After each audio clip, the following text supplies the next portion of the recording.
Hey gang, this is Akeem again, providing my feedback on the Power Up update, which actually I want to call either PDTS update or Power OP, because ever since this update's come out, the game has really kind of been broken. So this is obviously the Bastille Incursion. This used to give me fits before, and I'd, if I was lucky, I'd get a good run and a good combination, and I could finish it with maybe a minute to spare, but oftentimes I was battling until the last second, really struggling with completing the map consistently. And now with the change that they've made, it's just insane. Even after they've fixed some of the other glitches that they had with the Storm Gloves, the game itself kind of is in a very easy state right now, almost too easy. I get the feeling that they may lose a lot of, the regular players simply because there's nothing really to do right now that can't be solved by these little overpowered towers. As you can see, I drop them pretty much everywhere. All this is here is basically to handle the flyers if big spawns come out of there because we're close to the crystal, and then of course to handle anything that comes down the lane that gets past the two that I dropped and buffed at the beginning. The other side of this is that before you were basically in a race against the clock, and as you can see right now, I'm taking my sweet time, I'm screwing up, I'm placing stuff, and you don't have to be clean. I've got probably another 20 seconds or so before I start this level, maybe it'll be even more than that. I mean, you can see the timer's already down to 560, and it doesn't even come close to running out of time. You'll see what I mean, and this will be hopefully a very short video without me screwing up. There are still some things that can happen. One of the biggest things that happens, obviously, is if the Bastille Battlemaster there puts up her shield while the PDTs have a tick on her, it hurts. You'll get killed by that. But that's generally about the only thing that really happens to you. Other than that, it's a matter of me getting the towers upgraded to level 2 at each location. Once they're at level 2, it's pretty much an auto win. There's not a heck of a lot of threats that happen. Every once in a while something strange may happen, but barring that, this is pretty much sit back, collect loot over and over and over in a very, very short period of time. And because of the number of mobs that you kill, you actually end up getting a lot of loot for the buck, for the bang. I mean, it happens so fast.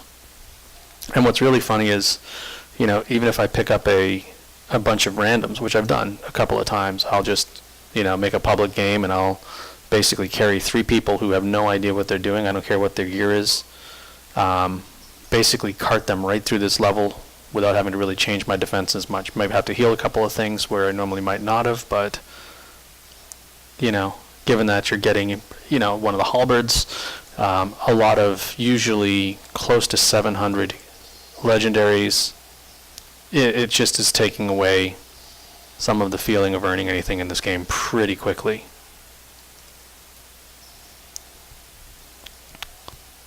Even if you watch Quibbly there, chewed up basically by poison dots in a heartbeat. The only thing I'm going to have to deal with is this ogre that's going to come down this path, but I get to use the gun witch. She's kind of fun. Just a couple of shots. This guy will drop pretty quickly. I'll take the opportunity between levels to speed upgrade some archers here, just because they tend to be helpful. Yes, I can speak good. The only other things I try to do now is maybe buff up a couple of the poison towers that tend to find ogre aggression. So there's one down here where I don't have a skeleton orc. Did I get these guys? Nope. Well, not you, but he is.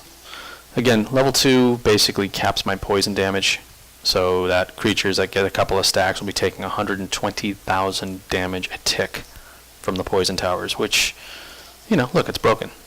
And then anything that dies suffers an explosion effect, kind of like the Purge aura.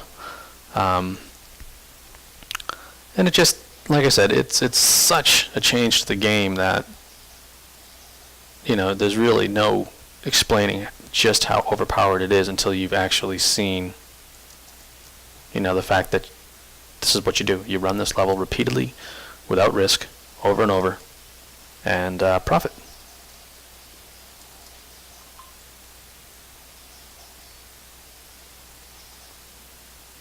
double ogre spawn. Might get scary. Should go check on it.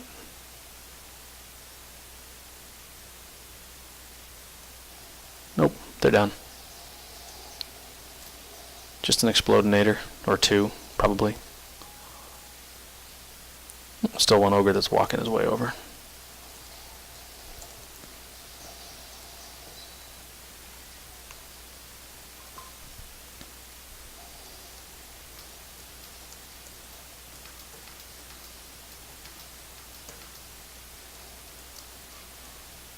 So yeah, here's wave 5 already. As you can see, the fact that they annihilate everything pretty much as they're spawning causes the next wave or set of mobs to come almost immediately, so these waves happen in no time at all. Now, there's the Bastille Master. I imagine at some point in time she's going to pick up the poison debuffs. She's going to reflect them back, destroy the poison towers that are up there, which is a shame because all that's really up there is the little guys. There goes one of the towers. Maybe the other one survives. There's an ogre coming down there too. And again, I know this because I'm just looking north. There's an ogre over here probably attacking that tower. It usually dies. Oh, aha, I got to him in time. So now we're hoping that the Battle Master did. Nope, she didn't. She didn't reflect. So once again, kill this ogre on the way in. 260 seconds left. And that's what has happened to the game in this Power OP update that they've put out. I don't know how they're going to fix it. I don't know what they're going to tweak, but right now Huntress is back to being the darling of Dungeon Defenders 2. Poison towers are basically the auto win of the game, and well, I guess everybody will be max geared before long. This is Akeem. I hope you enjoyed it, and have a good one, guys.